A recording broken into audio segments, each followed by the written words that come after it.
और बैठ करके इसको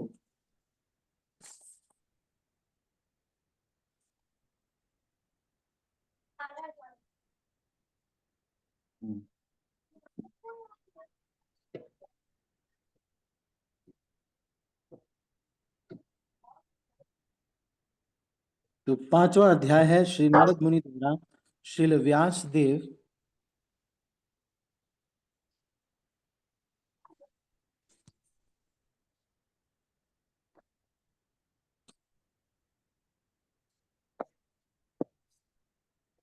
नारद मुनि द्वारा श्रील व्यास देव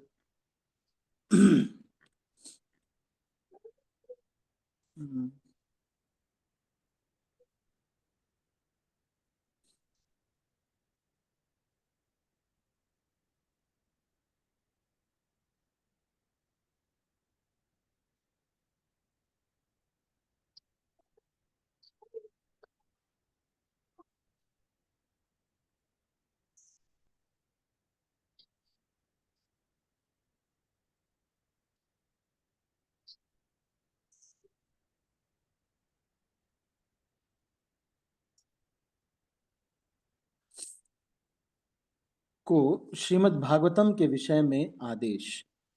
तो इनके गुरुदेव हैं श्रीमद् भागवतम श्री नारद मुनि, तो वो आदेश अब कर रहे हैं। तो यदि आप वीडियो ऑन करके बैठ सकते हैं तो आप कंफर्टेबल हैं तो आप बैठ सकते हैं। हम इसको पढ़ते हैं।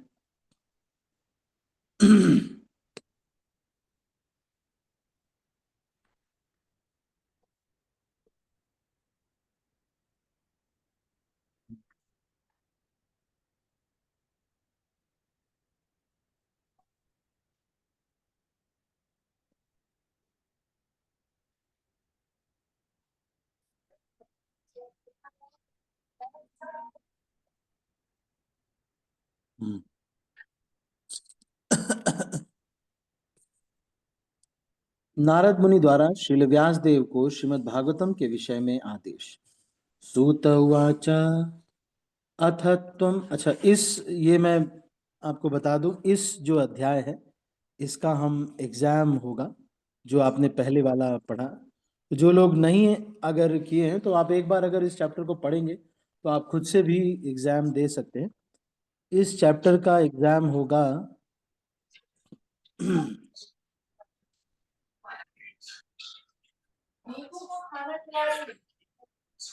आने वाली ये एकादशी जो है अगले सोमवार को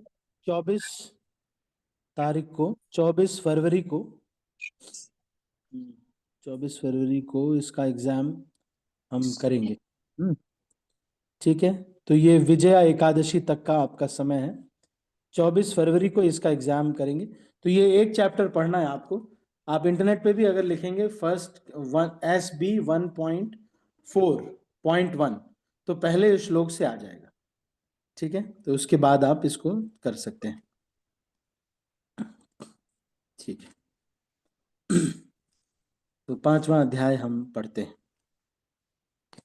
सूत उवाच अथ त्वं सुखमासीन उपासीनं बृहश्रवाः देवर्षिः प्राय विप्रर्षिं वीणापाणिः समय स्मयन्निव। श्रील सूत गोस्वामी ने कहा, इस प्रकार देवर्षि श्री नारद मुनि सुख पूर्वक बैठ गए और मानो मुस्कुराते हुए ब्रह्मर्षि को संबोधित किया। श्री नारद मुनि मुस्कुरा रहे थे क्योंकि वे महर्षि वेदव्यास को तथा उनके असंतोष के कारण को भली भांति जानते थे। जैसा कि श्री नारद मुनि आगे बताएंगे, श्री व्यासदेव का असंतोष भक्ति योग को उचित ढंग से प्रस्तुत न करने के कारण उत्पन्न था। श्री नारद मुनि को यह त्रुटि ज्ञात थी और श्री व्यासदेव की दशा से इसकी पुष्टि हो गई। तो यहाँ पर दो तीन चीजें हैं जो कि सीखने को मिलती हैं।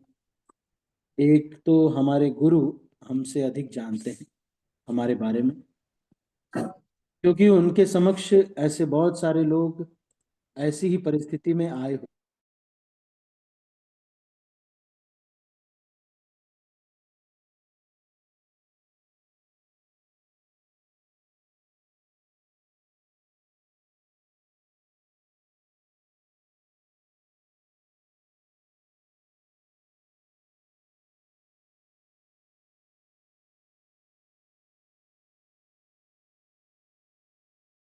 प्रभु जी, हरे कृष्णा प्रभु जी, आपका वॉइस नहीं आ रहा।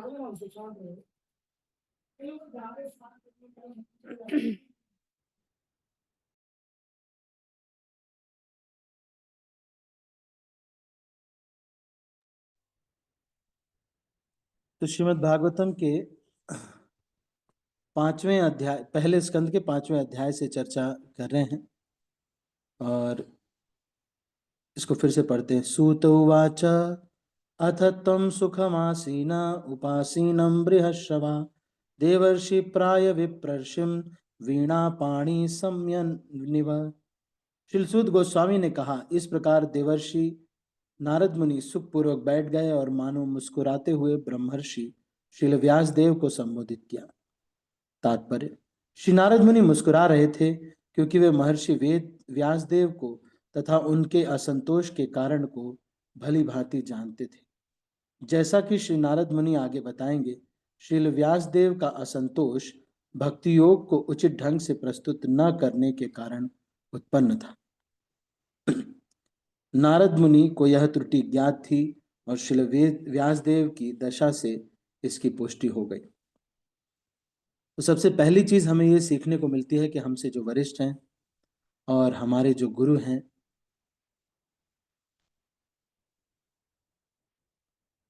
वो हमारे बारे में अधिक जानते हैं। हम जब उन्हें मूर्ख बनाते हैं या फिर हम प्रभुपाद को मूर्ख बनाते हैं या अपने गुरुदेव को मूर्ख बनाते हैं या फिर कृष्ण को मूर्ख बनाने का प्रयास करते हैं, तो हम अपने को ही मूर्ख बनाते हैं, क्योंकि वो ये सब जानते हैं। एक बार विवेक बिंद्रा प्रभु ने अपने घर पे कुछ कार्यक्रम किया। एक नए ऑफिस का नए उद्घाटन था, तो हिज ऑनर गोपाल कृष्ण गोस्वामी महाराज जी को बुलाया। महाराज जी आए तो महाराज जी ने उनको बोला, उन्होंने महाराज जी से पूछा कि महाराज जी, आपको क्या बहुत अच्छा लगा जो कल जो अपने ऑफिस में मेरा ऑफिस का इनॉग्रेशन किया, वहाँ पे कैसा लगा आपको? तो महाराज ने कहा कि तुम्हारी एक्टिंग बहुत अच्छी लगी। इससे पता चलता है कि महाराज लोगों को पता होता है। हम ये सोचते रहते हैं कि हम ऐसे करेंगे वैसे करेंगे, महाराज लोग को पता नहीं चलेगा, गुरु जी को भी पता नहीं चलेगा। सीक्रेट हम कुछ कर लेंगे, हम कुछ सीक्रेट नहीं कर पाएंगे। हमारे जैसे कितने लोग आए और गए उनके सामने, तो इसलिए हम कभी भी जीत नहीं सकते। जब अर्जुन ने सम्मोहन बाण छोड़ा विराट के युद्ध में और तीर छोड़ा और सोचा कि सबको बेहोश कर देते हैं, सबको बेहोश किया और उत्तर से बोला कि जाओ सबके उत्तरी लेके आ जाओ, लेकिन भीष्म पितामह की उत्तरी मत लेके आना। क्यों? क्योंकि वो बेहोश नहीं है, वो एक्टिंग कर रहे हैं। भीष्म पितामह को हम नहीं बेहोश कर सकते। उसी तरह से जो हमारे वरिष्ठ हैं, वो सब कुछ करके देखे रहते हैं, सारा कुछ जानते रहते हैं, फिर किस बात का छल है? तो एक तो गुरु हमारे सब जानते रहते हैं। आप कहेंगे कि प्रभु जी, क्या गुरु सब कुछ जानते हैं? एक बार श्रील प्रभुपाद को किसी ने बोला कि क्या गुरु सब कुछ जानते हैं? तो प्रभुपाद ने कहा, तुम्हें ठीक रखने के लिए जितना उनको पता होना चाहिए उतना उनको पता है। तो हमारे गुरु को पता होता है। In fact his grace Rukmini Krishna Prabhu एक दिन कह रहे थे कि जब हमारे गुरु इस संसार से चले जाते हैं, तब वो और ज्यादा कृपालु हो जाते हैं, क्योंकि तब वो हर चीज को एकदम ध्यान पूर्वक, आप उनको हर समय प्रेजेंस को महसूस कर सकते हैं, क्योंकि तब ये भ्रम नहीं रह जाता है कि उनका स्मरण और उनमें कोई अंतर है।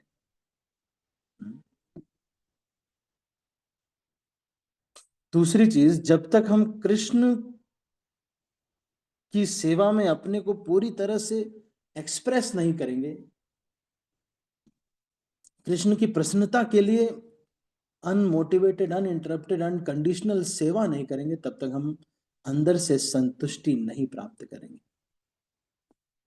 जैसे क्रिश्चियन लोग कहते हैं Jesus is the only way, Jesus is the only way, तो उनका होगा, हमारा तो है service is the only way. इसलिए गौड़ीय वैष्णव की परिभाषा ये है कि वो बस एक ही चीज मांगता है, एन अपॉर्चुनिटी टू सर्व। क्योंकि ये जो सेवा है, किसी भी प्रकार से थोड़ी भी सेवा करने से हमारी आध्यात्मिक उन्नति होती है। क्योंकि सेवा ही, कृष्ण की सेवा ही हमारा मूलभूत रूप है। जैसे आपने शक्तिमान देखा है, सीरियल शक्तिमान सीरियल में एक वो घड़ी थी शक्तिमान के पास, ऐसे वो ऐसे नहीं, एक लटकाने वाली घड़ी थी, उसमें वो गंगाधर, नहीं शक्तिमान नहीं, गंगाधर।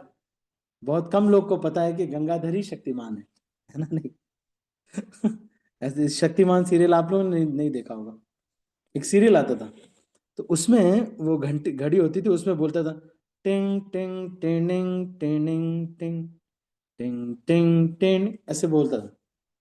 तो उसको याद आ जाता था कि अच्छा मैं कौन हूं, ऐसे वैसे घड़ी से। उसी तरह से ये जो सेवा है, यही क्या है, वो रेजोनेट करती है हमें धीरे धीरे। भगवान की सेवा करते करते करते करते करते करते यही शरीर आध्यात्मिक शरीर हो जाएगा। यही भौतिक शरीर है, लेकिन ये आध्यात्मिक शरीर हो जाएगा।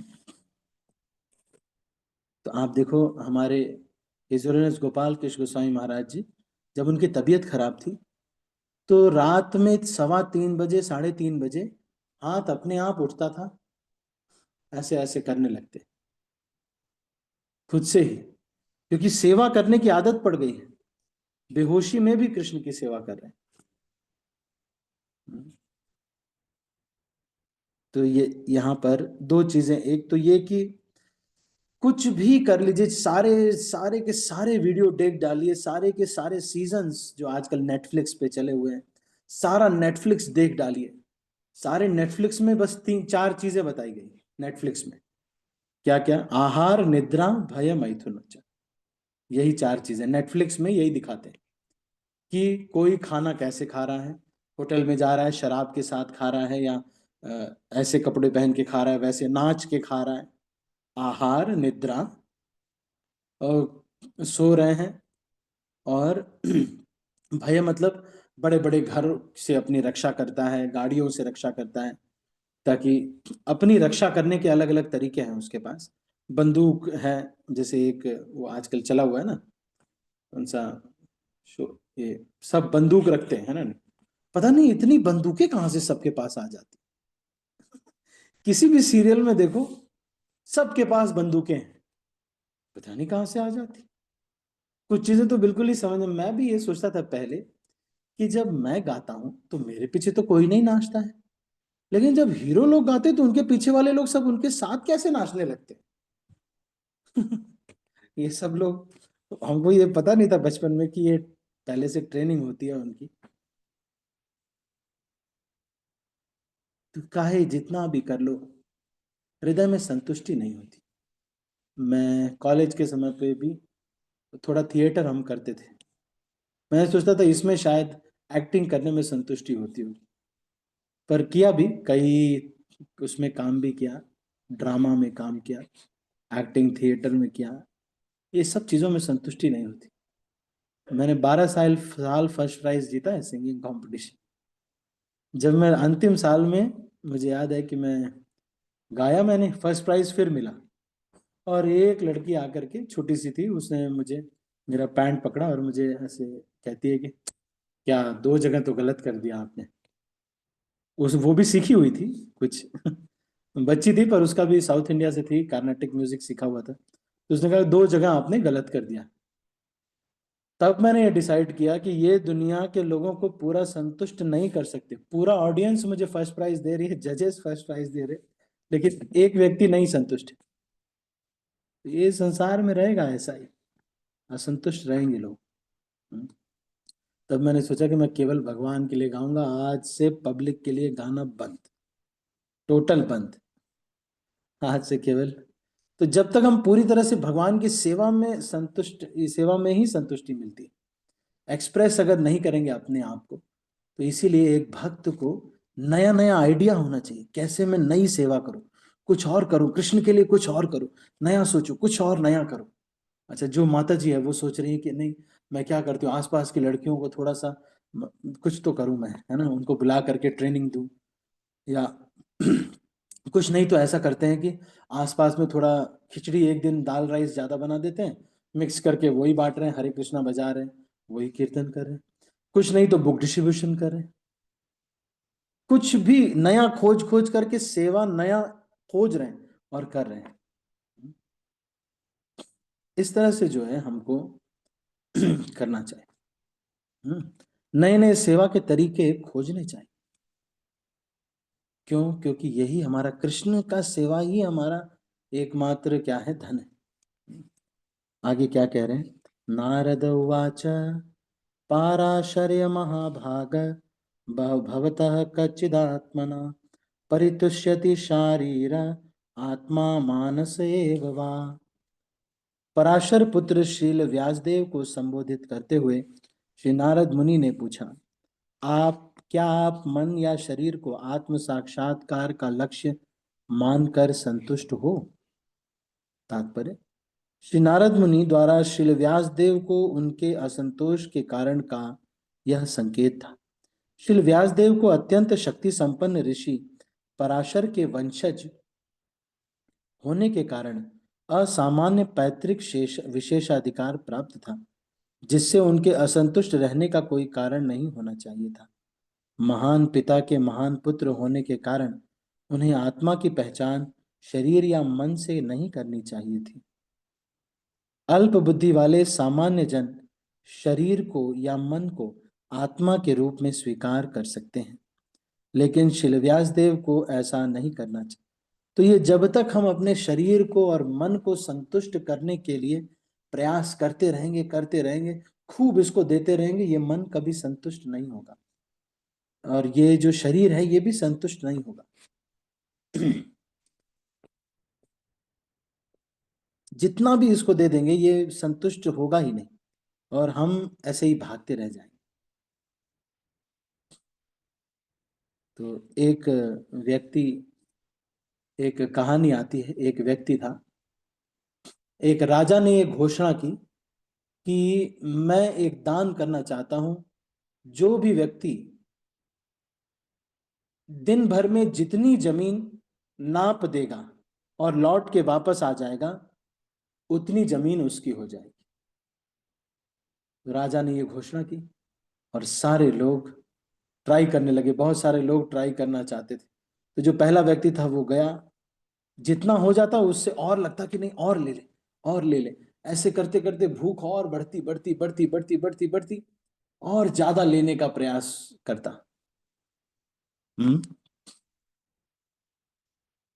और लेते लेते लेते लेते और लेने का प्रयास करते करते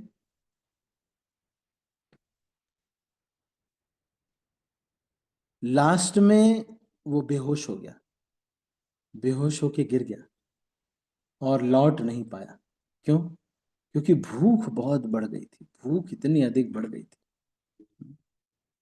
बस यही भूख थी, क्या कि और ज्यादा और ज्यादा। तो ये शरीर को कितना भी ज्यादा देते जाओ, हिरण्यकशिपु को देखो, पूरा दुनिया हाँ बोलती थी, लेकिन एक व्यक्ति बस प्रहलाद बोलते थे नहीं, तुमको भगवान विष्णु के से शक्ति प्राप्त होती, इस तरह से बोलते थे। तो इसलिए उनको संतुष्ट, ये दुनिया में संतुष्टि नहीं मिलती है। तो यहाँ पर इसको कह रहे हैं, जिज्ञासितं सुसंपन्नम अपि ते महदद्भुतं कृतवान भारतं यस्त्वं सर्वार्थ परिब्रंहितम्। आपकी जिज्ञासाएं पूर्ण हैं और आपका अध्ययन भी अच्छी तरह से पूरा हो चुका है। इसमें संदेह नहीं है कि आपने एक महान एवं अद्भुत ग्रंथ महाभारत तैयार किया है, जो सभी प्रकार के वैदिक फलों के विशद व्याख्या से युक्त है। निश्चित रूप से श्री व्यासदेव के विषाद का कारण उनमें पर्याप्त ज्ञान का अभाव नहीं था, क्योंकि ज्ञान के रूप में उन्होंने वैदिक साहित्य का पूर्ण अध्ययन किया था, जिसके फलस्वरूप उन्होंने महाभारत का संकलन किया, जो वेदों की पूर्ण व्याख्या से समन्वित है। तो महाभारत में 1,00,000 श्लोक है, महाभारत में 1,00,000 श्लोक है।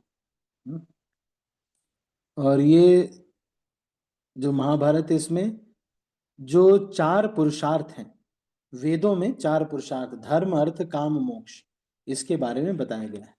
तो धर्म अर्थ काम मोक्ष इनको इस महाभारत में भी उसके बारे में बहुत सारे सिद्धांत बताए गए हैं।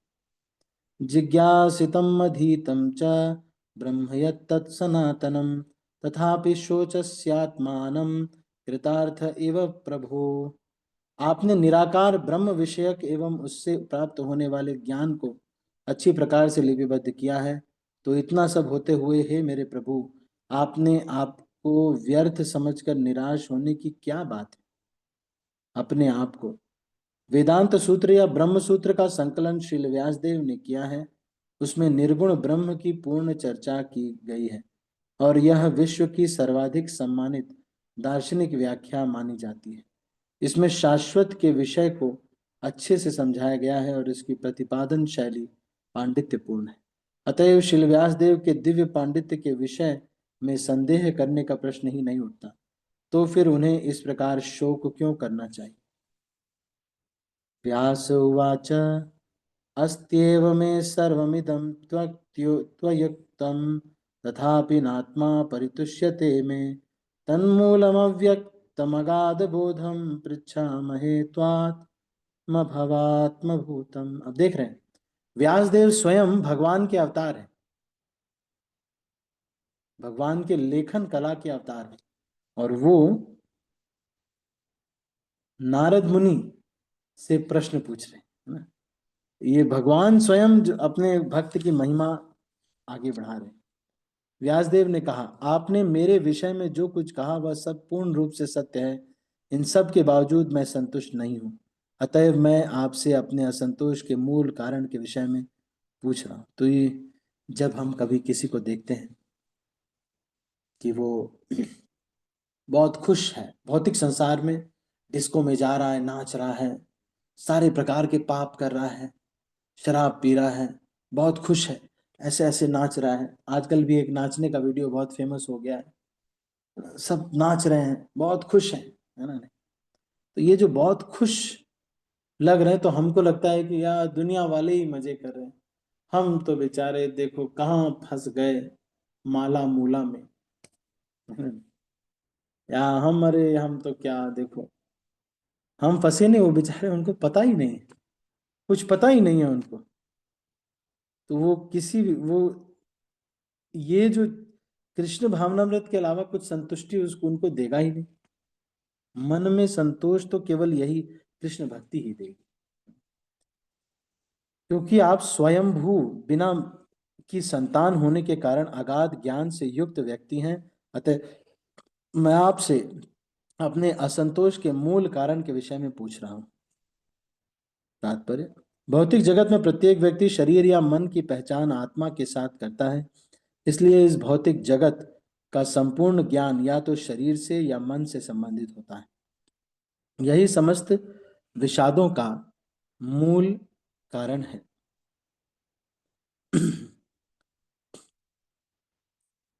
इसका हमेशा पता नहीं चल पाता, भले ही कोई भौतिकतावादी ज्ञान का कितना ही बड़ा पंडित क्यों ना हो।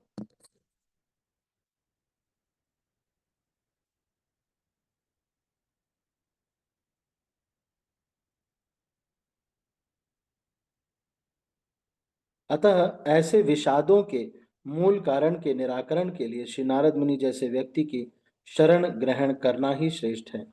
नारद मुनि के पास क्यों जाया जाए, इसकी व्याख्या आगे की है। सवै भवान वेद समस्त गुह्य उपासितो यत् पुरुषः पुराण परावरेशो मनसैव विश्वम सृज्यत्यवत्यति गुणेर संगा। हे प्रभु, जो कुछ भी गोपनीय है वह आपको ज्ञात है, क्योंकि आप भौतिक जगत के सृष्टा, संहारक तथा आध्यात्मिक जगत के पालक आदि भगवान की पूजा करते हैं, जो भौतिक प्रकृति के तीनों गुणों से परे हैं। तो जो भगवान की सेवा में लगे रहते हैं उनको सब कुछ ज्ञात रहता है, क्योंकि भगवान के वो आज्ञा पालक है। भगवान जो कि सब कुछ करने वाले हैं, उनकी उपासना करने की वजह से उनको सब कुछ प्राप्त है। ये ऐसे ही है जैसे कोई व्यक्ति डॉन का अगर कोई असिस्टेंट होता है तो उसको सब लोग बोलते हैं छोटा डॉन। देखा आप? हमारे गुरु महाराज के जो असिस्टेंट उनको बोलते हैं छोटे महाराज, है नहीं? तो वो क्योंकि उनकी अच्छे से सेवा करते हैं, जो भी वो कहेंगे वो मानेंगे। तो इसीलिए आज आप देखो, कहा जाता है कि भाई ये मोदी जी के राइट हैंड है ना? नहीं, तो मतलब राइट हैंड ये मतलब कि ये अगर कह रहे हैं तो मतलब कर ही देंगे। जो भी गोपनीय है वो आपको सब ज्ञात है। क्यों? क्योंकि आप भगवान के सेवक हैं। जो व्यक्ति भगवान की सेवा में 100% लगा रहता है, तो गुरु बनने की परिभाषा क्या है? कौन व्यक्ति गुरु बन सकता है? भक्ति सिद्धांत सरस्वती ठाकुर ये कहते हैं, जो व्यक्ति 24 घंटे भगवान की सेवा ही करता है वो व्यक्ति गुरु बन सकता है। लेकिन जो व्यक्ति, ऐसा वो कह रहे हैं कि भक्ति सिद्धांत श्री ठाकुर कहते हैं कि जो व्यक्ति 23 आवर्स 59 मिनट्स 59 सेकेंड्स भगवान की सेवा करता है, लेकिन 1 सेकंड अगर इधर उधर मन उसका जाता है, तो वो गुरु बनने के लायक नहीं है, ऐसा बोल रहे। तो इसलिए प्रयास यही करना चाहिए कि हम 24 घंटे भगवान की सेवा में लगे रहें। ऐसा व्यक्ति जो भक्तिमय सेवा में, तो अब आप कहेंगे कि 24 घंटे कैसे प्रभु जी? ये ऐसे ही है, या तो सब्जी बनाने की तैयारी करो या तो सब्जी बनाओ। जैसे हम माला करने की, भक्ति करने की या भगवान की सेवा की तैयारी कर रहे हैं, या फिर भगवान की सेवा कर रहे हैं, तो सुबह 9 बजे तक सेवा कर रहे हैं, श्रवण करते हैं, पठन करते हैं, 1 घंटा रीडिंग कर लेते हैं, 7 बजे तक माला कर लेते हैं, 4 से 4:30 आरती करते हैं, 7 बजे तक माला करते हैं, 1 घंटा रीडिंग करते हैं, 1 घंटा हियरिंग करते हैं, उसके बाद ऑफिस जाते हैं, या 40 मिनट हियरिंग, 40 मिनट रीडिंग करके फिर ऑफिस जाते हैं। और फिर ऑफिस में जो काम करते हैं उसका कुछ हिस्सा हम भगवान की सेवा में लगाते हैं। तो फिर जो नौकरी हो गई वो भी क्या हो गई? कृष्ण की सेवा हो गई। जैसे सब्जी लाना, सब्जी बनाने में और सब्जी लाने में दोनों ही कृष्ण की सेवा है। सब्जी बनाने का ही पार्ट है सब्जी लाना। उसी तरह से जब दिन भर मेहनत किया ऑफिस में और उसका कुछ अंश हमने निकाल लिया कि भगवान की सेवा में लगेगा, तो हमारा क्या हो गया? वो भी कार्य क्या हो गया? कृष्ण भक्ति हो गया। फिर शाम को 6-7 बजे आए, फिर भक्त अपने परिवार को समय देना है, उनको भी भक्त बनाना है, तो उनको भक्त बनाने के लिए उनको परिवार को टाइम दिया, वो भी कृष्ण की सेवा हो गई। 9 बजे फिर हम सो गए, थोड़ी देर कृष्णा बुक पढ़ी, थोड़ा सो गए, फिर सो गए क्योंकि थक शरीर स्वस्थ रहेगा सोने से, तो सोना भी कृष्ण की सेवा हो गई क्योंकि शरीर को स्वस्थ रखना है। तो 24 घंटे इस तरह से कृष्ण की सेवा की जा सकती है। ऐसा व्यक्ति जो भक्तिमय सेवा में तो पूर्ण रहता ही है, वह श्री भगवान के गुणों से भी पूर्ण हो जाता है। तो अगर कोई व्यक्ति हमेशा इस तरह से करता है तो वो भगवान के गुणों से पूर्ण हो जाता है। इस प्रकार अष्ट सिद्धियां उसके दिव्य ऐश्वर्य के समक्ष नगण्य पड़ जाती हैं। श्री नारद मुनि जैसे भक्त अपनी आध्यात्मिक सिद्धि से विलक्षण कार्य कर सकते हैं, जिसे प्राप्त करने हेतु प्रत्येक व्यक्ति प्रयास कर रहा है। नारद मुनि 100% पूर्ण जीव हैं, यद्यपि वे श्री भगवान के समान नहीं हैं। त्वं पर्यटन्नरक इव त्रिलोकी मंतश्चरो वायुरिवात्मसाक्षी परावरे ब्रह्मणि धर्मतो व्रते स्नातस्य मे न्यूनमलं विचक्षव। आप सूर्य की तरह तीनों लोकों में विचरण कर सकते हैं और वायु की तरह प्रत्येक व्यक्ति के अंदर प्रवेश कर सकते हैं, इसलिए आप सर्वव्यापी परमात्मा के तुल्य हैं। अतः आपसे प्रार्थना है कि नियमों तथा व्रतों का पालन करते हुए दिव्यता में लीन रहने पर भी मुझ में जो कमी हो उसे ढूंढ निकाले। तो एक व्यक्ति ब्राह्मण कहलाता है। जैसे कोई व्यक्ति ब्राह्मण होता है तो ब्राह्मण को एक चीज अलाउड है, क्या? बिना मेहनत के केवल दान पे वो आश्रित रहना, उसी से भोजन करना और उसी से अपना जीवन यापन करना, चाहे उससे वो जैसा भी धनी भी हो जाए, लेकिन उसी से जीवन यापन करना, दान पे रहना। कर्मफल देता है। अगर कोई व्यक्ति क्षत्रिय है, वैश्य है, शूद्र है, तो वो दान पे रहेगा तो उसका कर्मफल लगेगा उसको। मान लीजिए किसी के भाग्य में कैंसर होना लिखा है और उसने कुछ पैसा किसी को दान में दे दिया, ठीक है तुम रखो इसको, तो अब जो उसके कैंसर का कुछ हिस्सा है वो कष्ट इनको भी प्राप्त होगा। तो ये कर्म फल लगता है। दान जब किसी को कोई व्यक्ति करता है तो उसके कर्म फल को वो व्यक्ति लेता है। अब दूसरा चीज, क्षत्रिय जो है वो जब शिकार करता है तो किसी को मारता है।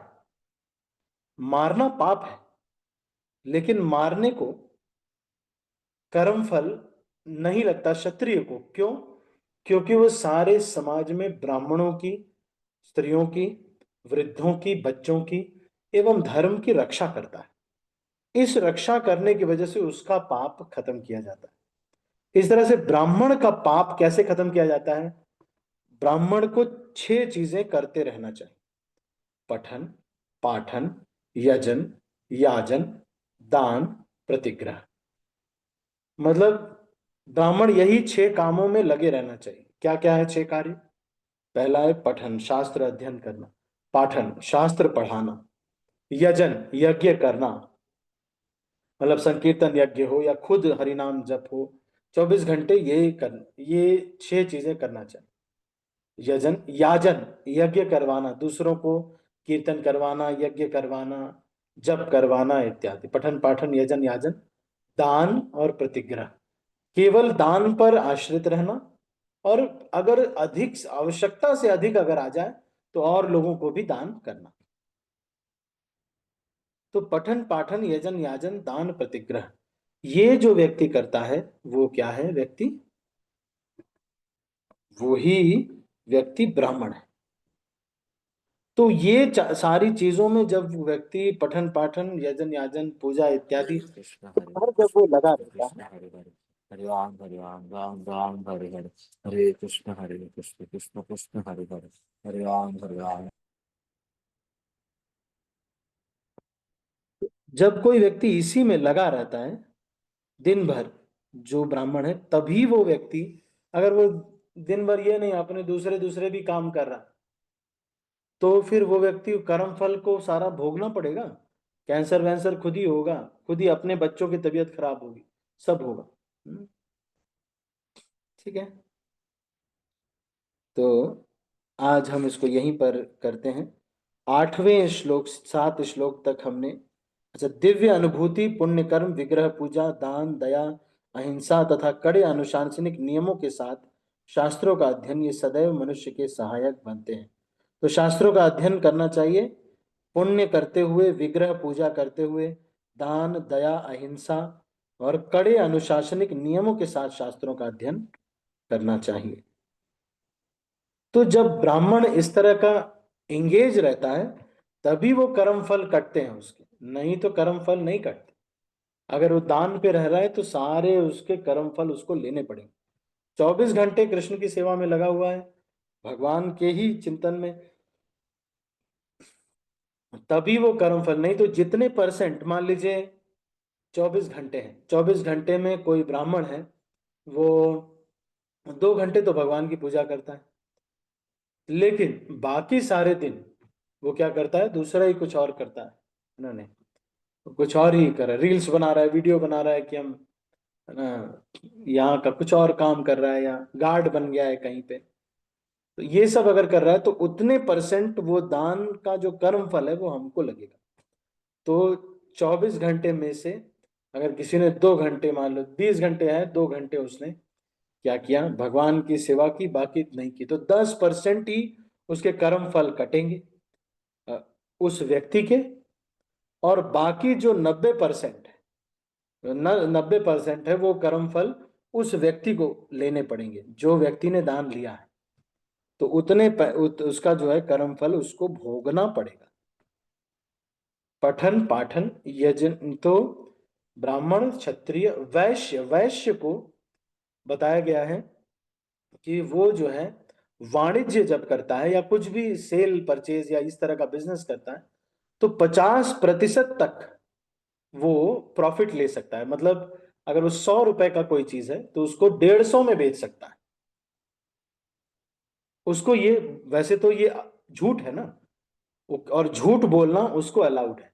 वो ये कह सकता है, वो किसको, बिजनेसमैन लोगों को, कि हमें तो इतने का ही पड़ा है। वो बेच रहा है 150 का, वो कहता है हमें 150 का ही पड़ा। ये झूठ बोलना उसको अलाउड है। किसको? बिजनेस क्लास, वैश्य वैश्य लोगों को ये अलाउड है। लेकिन उसके एवज में उनको क्या करना चाहिए? उनको ये जो बाकी जो धर्म चल रहा है उस सब के लिए राजा को कर देना चाहिए, ब्राह्मणों को दान करना चाहिए। तो जो वैश्य है वो ये दोनों चीज करके अपने कर्मफल को काटता है। कौन सा? बिजनेस में झूठ बोलने का, या फिर वाणिज्य में झूठ बोलने का कि हमें तो इतने का ही पड़ा। अरे हाँ, नहीं नहीं भैया, इसमें हमें ज्यादा नहीं मिल रहा, हमें मुश्किल से 2 रुपए मिल रहे हैं, लेकिन मिल रहे होंगे 50 रुपए, लेकिन वो कहेगा कि, तो वो उसको अलाउड। फिर जो शूद्र है उसको कोई भी नियम नहीं पालन करना है, उसको ये अलाउड है।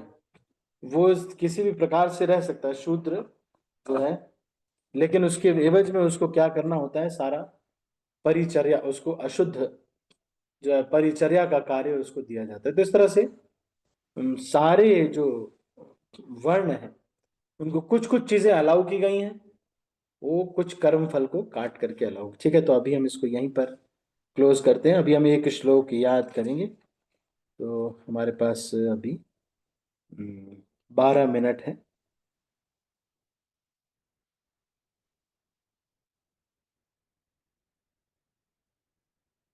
तो हम 12 मिनट में इस एक श्लोक को याद करेंगे। आप सब मेरे पीछे पीछे बोलिएगा। किसी के मन में कोई प्रश्न तो नहीं है?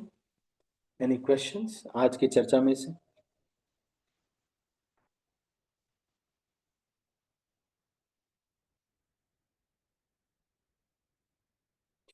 आज की चर्चा में से आपके मन में कोई प्रश्न? चलो मैं एक प्रश्न पूछता हूं आपको। कौन हमारे विषय में हमसे ज्यादा जानता है? या किसको हम मूर्ख बनाते हैं तो हम खुद को ही मूर्ख बनाते हैं? कौन बताएगा? अपने गुरुदेव प्रभु जी, प्रभुपाद जी हाँ, है, वरिष्ठ गुरु। जब हम गुरु को, उनके प्रतिनिधि को, या किसी को भी हम बेवकूफ बनाते तो हम अपने आप को ही धोखा दे रहे हैं। ठीक है। और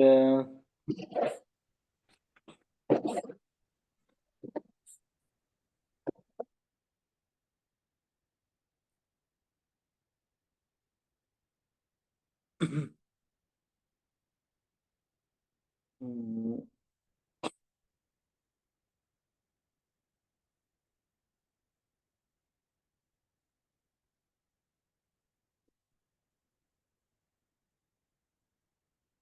तो जो क्षत्रिय है वो कौन से पाप कर्म से मुक्त होता है जब वो धर्म की रक्षा करता है? कौन सा पाप कर्म उसको अलाउड है? क्षत्रिय को कौन सा ऐसा पाप कर्म करना उसको अलाउड है?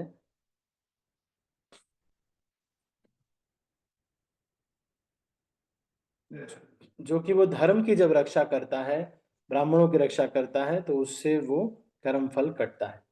जीव हत्या प्रभु जी। हाँ, जीव हत्या, शरीर सारे जो जीवों को शिकार में मारने की जो है वो। ठीक है। अच्छा, वैश्य का जो कर्म फल है वो कौन सा कर्म फल दान इत्यादि करने से और सभी तीनों आश्रमों का भरण पोषण करने से, ये कौन सा एक पाप है जो कि उसका कटता है वैश्य का? हरे कृष्णा झूठ प्रभु, बोलते झूठ हैं बोलने का। प्रभु। हरे कृष्णा मनाल प्रभु। यस प्रभु। झूठ बोलने का प्रभु जी। हाँ, झूठ बोलने का।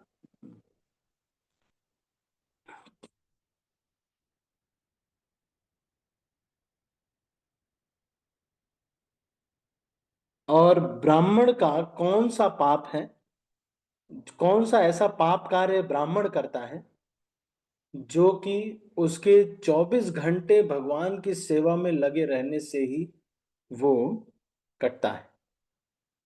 कौन सा कार्य है? कौन से पाप का 24 घंटे? एक प्रभु जी मिनट लिख। और भी कोई समझ नहीं रहा था माता जी, अब एक और भी भक्त लोग कोई बोले तो अच्छा है ना। माता जी तो देखो अटेंटिवली सुन रहे, वीडियो ऑन कर रहे हैं, मतलब बैठ के प्रॉपर सुन रहे हैं, 1 ही घंटे की तो बात है। बताइए, ब्राह्मण का, प्रश्न फिर से मैं बोल रहा हूं, ब्राह्मण का कौन से पाप कर्म है, कौन सा पाप ब्राह्मण करता है जिसके लिए वो अगर 24 घंटे कृष्ण की सेवा में लगा रहेगा तभी वो उस पाप कर्म फल को काट सकता है? क्या है? कौन बताएगा? हाँ, राधिका माता जी।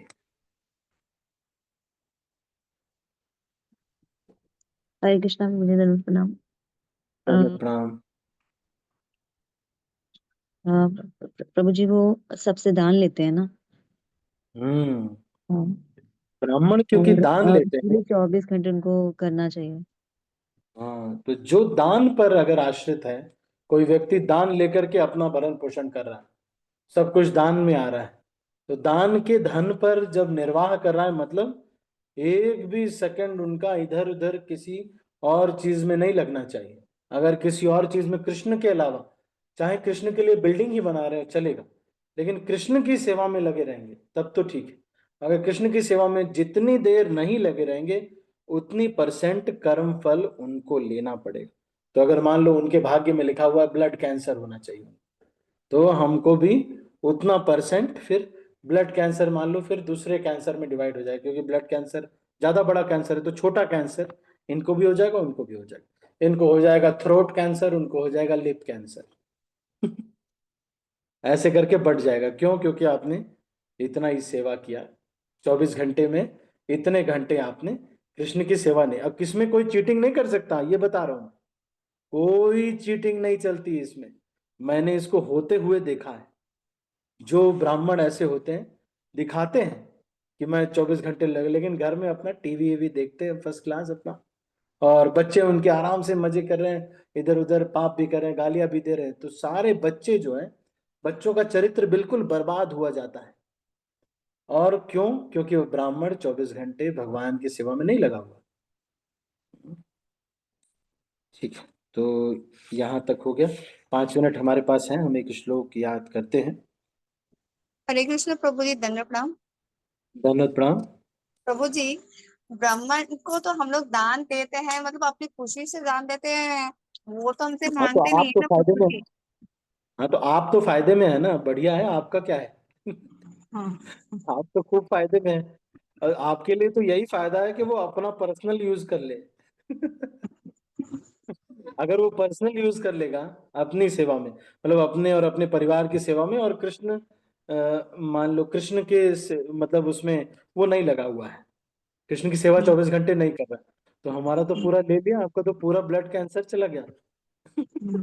हमें तो फायदा है। लेकिन वो ब्राह्मण के लिए बहुत बड़ी बात है, ये श्रीमद् भागवतम में अभी आएगा श्लोक ये। ब्राह्मण के लिए बहुत बड़ी बात है कि ये 24 घंटे अगर कृष्ण की सेवा में नहीं लगे हुए हैं तो दान लेने का अधिकार नहीं होना चाहिए। फिर क्या होगा? फिर बच्चों को, परिवार को, सबको वो कर्म फल लगता है। मगर प्रभु जी, हम लोग काफी जगह देखते भी ना प्रभु जी, जैसे मतलब चलो ये अपने इस्कॉन में तो मतलब बहुत सारे बड़े बड़े लोग हैं, लेकिन जैसे हम छोटे छोटे पुजारी देखते हैं तो उनको पर्याप्त मात्रा में कोई तो मतलब दान देता भी नहीं है, तो फिर उनके परिवार का पालन पोषण फिर कैसे होगा प्रभु जी? फिर वो तो मतलब वो दूसरे कर्म कर्म भी करते हैं ना प्रभु जी, मतलब जो ऑफिसर्स को जाते हैं, मतलब जॉब भी करते हैं, मतलब फिर उनको उनके परिवार का भी तो पालन पोषण होना चाहिए ना। हम्म, सही फिर प्रश्न है आपका, बात तो सही है, उनके परिवार का कैसे भरण पोषण होगा? तो जब कोई व्यक्ति इस प्रकार का आचरण, अगर सिद्धांत जो ये है वो ये कहता है, अगर आप इस तरह से निर्वाह करना चाहते तो यही निर्वाह करना चाहिए। फिर ये वाला वृत्ति नहीं ले, देखो आप पुराने समय में शास्त्रों के अनुसार पहले बता रहा, प्रैक्टिकल वाला नहीं बता रहा, शास्त्रों वाला। पुराने समय में सुदामा थे, देखो उनका चल नहीं पा रहा था ना, बहुत गड़बड़ थी, लेकिन फिर भी वो क्या करते थे, वही 5 गांव में ही जाएंगे, अरे 5 घरों में जाएंगे, मांगे, मिला, एक ही बार बोलते थे सुदामा, मिला तो ठीक, नहीं मिला 3 दिन से पूरा परिवार भूखा है। लेकिन जॉब के लिए कोई आवेदन नहीं किया, ना naukri.com में, ना shine.com। सुदामा ने जॉब नहीं खोजी, चाहे जो भी हो जाए, चाहे मर जाए, बच्चे भी मर रहे हैं, 3 दिन से बच्चे भूखे हैं, पत्नी की साड़ी में इतने बड़े बड़े छेद है, लेकिन सुदामा ने कहा ना। हमारे राधेश्याम प्रभु ने एक बार हमें, जब ब्रह्मचारी हम क्लास में हम थे, तो बोलते हैं कि मान लो किसी दिन इस्कॉन बैंकरप्ट हो जाता है, एक भी पैसा नहीं रहता, कुछ भी नहीं है हमारे पास, तो फिर आप क्या करोगे?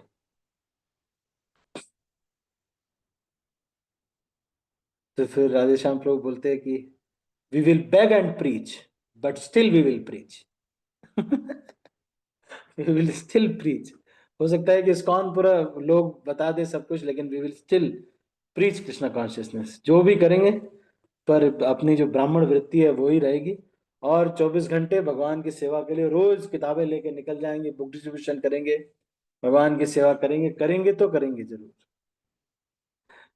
अब किसी का स्वास्थ्य खराब है, कुछ है, अलग बात है, तो पठन करना चाहिए, शास्त्र अध्ययन करना चाहिए, ये करने जो भी मतलब करना चाहिए, ये तो सिद्धांत तो यही है। अब लेकिन आजकल प्रैक्टिकल, जो आजकल के जो साधु, जो जो ये लोग हैं, पंडित जी लोग हैं, तो उसी हिसाब से फिर उनको कर्मफल भी लगता है बेटा। अब जो वैसा उतना निर्वाह नहीं करते, इसमें पैसे लेते हैं, फिर उसका फिर और भी बहुत सारी चीजें रहती हैं, उसका निर्वाह करते हैं। और इन सब चीजों में अगर कोई व्यक्ति बहुत प्रार्थना पूर्ण रहता है, कम से कम क्षमा मांगता है कि भगवान अब मेरे को ऐसा क्या करें, मेरे को ये करना पड़ रहा है, अब मैं तो हूं नहीं, तो मैं क्या करूं, पर मुझे ऐसा करना पड़ रहा है ना। नहीं, देखो संत तुकाराम थे, तुकाराम वैश्य कम्युनिटी से थे। तो तुकाराम की पत्नी ने कहा कि देखो कुछ जाके थोड़ा काम धंधा करो। तो तुकाराम के एक कॉम्पिटिटर थे, सालो मालो। सालो मालो ने कहा कि तुम, अरे भीख मांग के काम करो, क्या दिक्कत है, भीख मांग लो ना, शास्त्र वास्त्र तो तुम पढ़ते ही हो। नहीं, जबकि 24 घंटे वो भगवान की सेवा में लगे हुए थे, लेकिन फिर भी उन्होंने कहा नहीं नहीं, मेरा लेकिन फैमिली का ट्रेडिशन वैसा नहीं है, तो मैं बिजनेस करना चाहिए।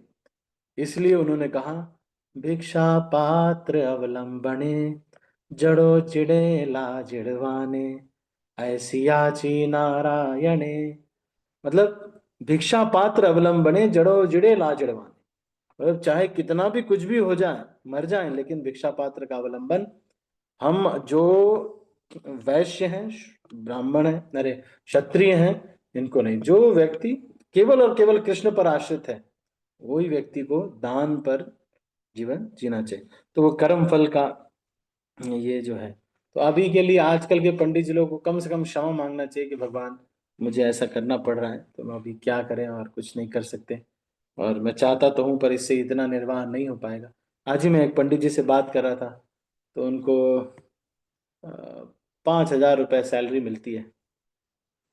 जो वहाँ पे जिस मंदिर में वो हैं, वहाँ पर मैं गया था, यहाँ पर एक प्रोग्राम हमें स्टार्ट करना है उस मंदिर में, तो हम वहाँ पर गए थे, तो वो बता रहे थे कि 5,000 रुपये हमें सैलरी मिलती है, और बाकी कोई अगर कुछ दे देता है तो उसी से परिवार का निर्वाह हो जाता है। तो बात तो सही कह रहे हैं, आपका जो हृदय है वो मैं समझ रहा हूँ, और सही बात है। 5,000 में आजकल के समय में क्या होता है, कुछ भी नहीं होता है। 5,000 रुपये है और 2-4 हज़ार इधर उधर कुछ मिल जाता है। वो कुछ श्लोक वगैरह याद कर रहे थे, बहुत देर तक उन्होंने, एक मतलब लगभग, और भी लोग आ गए 2-3 लोग, फिर वो लोग कुछ पूछने लगे प्रश्न वगैरह। पर ये भी है थोड़ा, हाँ ये बात सही है। अब 5,000 में दूसरे एक पंडित जी से भी मिला, तो उन्होंने कहा कि मेरी सैलरी 8,000 रुपये है, राशन और वो गैस सिलेंडर वगैरह वो लोग देते हैं जिनका मंदिर है, तो हमें बस ये जो है 8,000 रुपये, 8,500 रुपये मिल जाते हैं। उत्तराखंड के रहने वाले हैं, तो भाई बात सही है, 7-8 हजार में 3 बच्चे हैं, 2 बेटा 1 बेटी है, तो निर्वाह में दिक्कत तो हो ही रही है, ये सब चीज तो है ही है। तो इसीलिए बड़ा कठिन होता था, इसीलिए ब्राह्मण का जीवन जीना, तभी तो ब्राह्मण इतने शक्तिशाली होते थे पहले। भाई बहुत कठिन होता था ब्राह्मण का जीवन जीना, आसान नहीं होता था। पर फिर भी वो जो थे बहुत अच्छे थे, वो मंत्रों का उच्चारण करने का प्रयास कर रहे थे, एक श्लोक वगैरह बोल रहे थे, मतलब वो किताब ले आए थे गीता प्रेस वाली, याद कर रहे थे, जो भी हो बेचारे अभ्यास कर रहे थे, अच्छे थे। आपका कहना सही है जय कानंदी माता जी, बात सही है, आज के समय में करना कठिन है, बड़ा प्रार्थना पूर्ण रह करके ही किया जा सकता है, और फिर नहीं तो फिर कहाँ, इतना कर्म फल तो लगता ही है, सच बात है ये।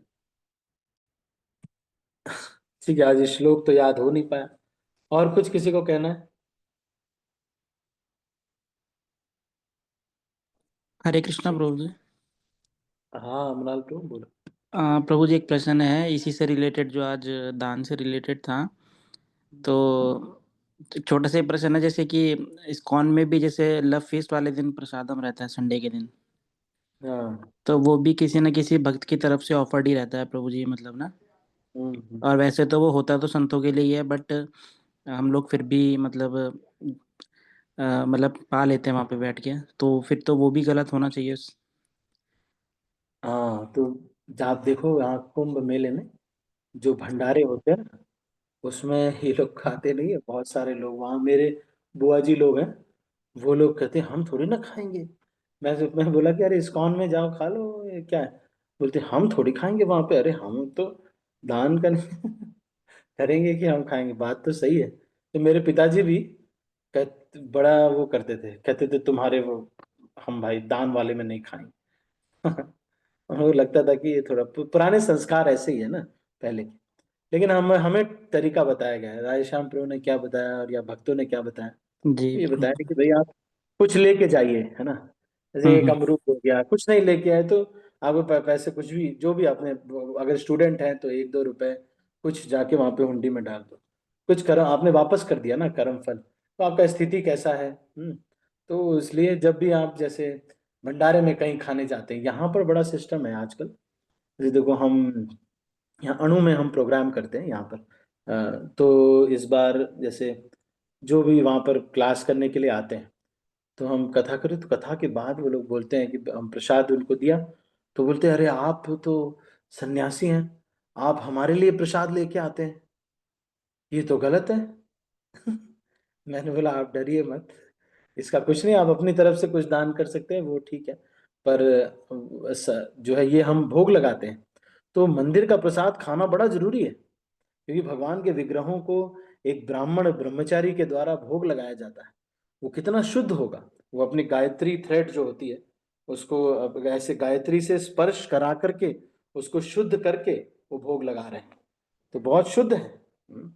और प्रार्थना कर रहे हैं, निवेदन के सारी मुद्राएं कर रहे हैं, बहुत शुद्ध तरीके से कर रहे हैं, तो आप उसको उसको ग्रहण कीजिए, उसके एवज में ऐसे आपके पास जो भी लक्ष्मी है, थोड़ा गए 50 रुपए डाल दिया, 20 रुपए डाल दिया, 50, सो कुछ कुछ जो है दान, अगर क्षमता है तो 100 रुपए भी डाल दिया, जितना हो सके कुछ ऐसे। तो हम क्या करते थे, मतलब मैं जब इन्फोसिस में जॉब करता था, तो उधर से आते थे, क्योंकि शाम को हमारी क्लास होती थी मंदिर में, कातरज एनवीसीसी में, तो भाग के जाते थे, और जाते थे रास्ते में क्या करता था मैं, जो भी ठेले वाले दिखते थे वहां पे, ये जो वहां से ऑटो करते थे हम, शत्रुंजय मंदिर से पहले वहां तक बस जाती थी, तो वहां तक गए, और वो कातरज वाली रोड जहां तक आती वहां पर उतरते थे, कोई भी फल 1 किलो पैक किया, बस पहुंच गए। यही प्रसाद पाएंगे, तो वहां पहुंचे, बस अल्टर में रखा, क्लास के चले गए, नीचे भक्ति वेदांत हॉल में क्लास होती थी, तो गए अल्टर में रखे, भाग के चले आए, पहले ये सिस्टम होता था। तो अभी अगर कुछ भी नहीं कर सकते, बस गए, मान लो जो भी अभी हर समय व्यक्ति के पास पूरे पैसे, ऐसे 100 रुपए हम बोल रहे पर होते नहीं है कई बार, तो क्या होना चाहिए, 1 रुपया ही, मतलब कुछ नहीं कर सकते तो स्कैनर है उसमें ही कर दिया, इस तरह से थोड़ा।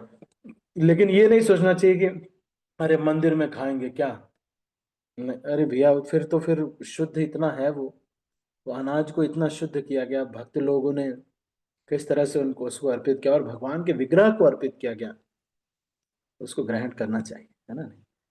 जी अच्छा किया आपने पूछ लिया, नहीं तो फिर इस्कॉन की क्लास में जाएंगे ही नहीं हो। जी प्रभु जी, हरे कृष्णा प्रभु जी, धन्यवाद, प्रणाम। धन्यवाद। ठीक है। प्रभु जी आपने इसके पहले भी इसी टॉपिक पे मैंने आपने डिस्कस भी किया था क्लास में 2 साल पहले। दान के लिए हाँ, मंदिर में भी हमें प्रसाद ग्रहण करना चाहिए नहीं करना चाहिए, क्योंकि मतलब हमें कर्म लगता है। तो आपने उस टाइम पे बताया था कि हमें 1% कर्म तो लगता है। हाँ, लेकिन अगर हम, क्योंकि सबसे पहली चीज ये है ना कि इस्कॉन के मंदिर में ये विधान बनाया गया है, ये सिस्टम बनाया गया है। जैसे श्राद्ध के जो भोजन होता है उसमें बहुत कर्म होता है। श्राद्ध के जो भोजन होता है, क्योंकि एक व्यक्ति के पूरे कर्म अभी तक इस जन्म से पहले के पूरे कर्म का एक लेखा जोखा के जैसा होता है श्राद्ध जब कर रहा है कोई मनुष्य जीवन का जो श्राद्ध है। तो श्राद्ध करते समय उसका बहुत सारा कर्म फल कटता है। तो जो भोजन करता है, लेकिन मंदिर में, इस्कॉन मंदिर में दान कर देते। तो मैंने पूछा एक दिन महाराज से, प्रबोधानंद महाराज थे, मैंने बोला महाराज ऐसे तो हम लोग ब्रह्मचारी लोग हैं, हमको कर्म फल लगेगा। तो महाराज बोलते हैं ये मंदिर तुम्हारा नहीं है, ये मंदिर हिज होलीनेस गोपाल कृष्ण गोस्वामी महाराज का है। तुम उनके बिहाफ पे सेवा कर रहे हो, इसलिए जो सिस्टम उन्होंने बनाया है तो वो कर्म वो लेंगे। और वो कर्म नहीं ले रहे हैं, उसका कर्म प्रभुपाद ले रहे हैं। उसका कर्म प्रभुपाद के बाद भक्ति सिद्धांत श्री ठाकुर इस तरह से कृष्ण को जा रहा है, क्योंकि हिज होलीनेस गोपाल कृष्ण गोस्वामी महाराज ने यह नियम बनाया है। उसी तरह से इस्कॉन में यह नियम है कि ऐसे संडे फीस्ट होगा। तो बहुत सारा कर्म तो इसी तरह से कट जाता है कि इस्कॉन में सभी को प्रीति भोज के लिए बुलाया जाता है। तो बहुत सारा कर्म उन्होंने ही सिस्टम बनाया है सामान्य जनता के लिए कि आइए। तो बहुत सारा कर्म फल इस तरह से कट जाता है। और फिर सेकंड इस तरह से कट जाता है कि अगर कोई व्यक्ति अगर वहां पे भोजन करते हैं तो थोड़ा बहुत कुछ, अगर मान लो कुछ नहीं कर कुछ सेवा कर दिया, एक खिड़की पोछे आए। जब मैं स्टूडेंट था तो मुझे याद है मेरा एक रूम पार्टनर थे, तो हम लोग चुपके से, जब कोई नहीं रहता था मंदिर में, वैसे भी बहुत कम लोग थे, तो हम जाते थे खिड़की पोछने, खिड़की पोछने, पंखा पोछने के लिए। जो प्रसादम हॉल में ऊपर पंखे, उसको कोई साफ नहीं करता था, तो हम चुपके से जाते थे। सीढ़ी पीछे रखी होती थी, सीढ़ी इधर से गैलरी से जाकर के पीछे सीढ़ी होती थी, वो सीढ़ी उठाते थे, इधर लगाते थे, नीचे एक को पकड़ाते थे, ऊपर चढ़ते थे, उसको पोछते थे। कुछ भी, मतलब if you are still doing. एक बार मैं, राधा प्रमोद प्रभु है हमारे हैदराबाद में, सिकंदराबाद मंदिर में आजकल सेवा कर रहे हैं। तो एक बार मैं उनके साथ गया किसी भक्त के घर पे, तो वो माता जी ने अचार भी पैक कर दिया, लौकी वौकी, पपीता वपीता सब पैक कर दिया। उनके जो हुआ था सब पैक कर दिया, अचार भी बनाया था वो भी पैक कर दिया, जो भी चीज था सब पैक कर दिया। तो फिर प्रभु जी मुझे बोलते हैं कि अरे आपने कुछ कृष्ण देना चाहिए ना इनको। तो फिर ऐसे ही आए और बस जाने लगे। तो फिर हमने कहा ठीक है, फिर हमने वहां पे कीर्तन किया, कथा किया, इत्यादि किया। नहीं तो मतलब without giving Krishna we cannot take anything that, but this style is only allowed for Brahmanas, not for everyone. ठीक है। अच्छा, राधिका माता जी पूछे प्रभु जी 100% कृष्णा कॉन्शियस कैसे होंगे? या तो कृष्णा कॉन्शियसनेस में डायरेक्टली इनडायरेक्टली एंगेज रहिए, या तो फिर भगवान से प्रार्थना कीजिए कि भाई ये वाला तो पक्का। अब जैसे मान लो कोई ब्यूटी पार्लर में जॉब कर रहा है माता जी, तो उसका कुछ हिस्सा आप दान कर सकते हैं। नहीं दान कर पा रहे हैं अगर, तब क्या करना चाहिए?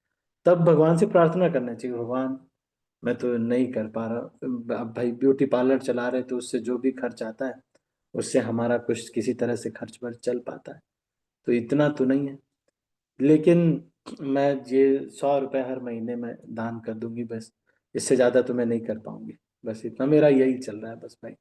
तो ऐसे करके भगवान से प्रार्थना करके करना चाहिए। Prayers makes everything perfect. कौन कह रहा है इसको?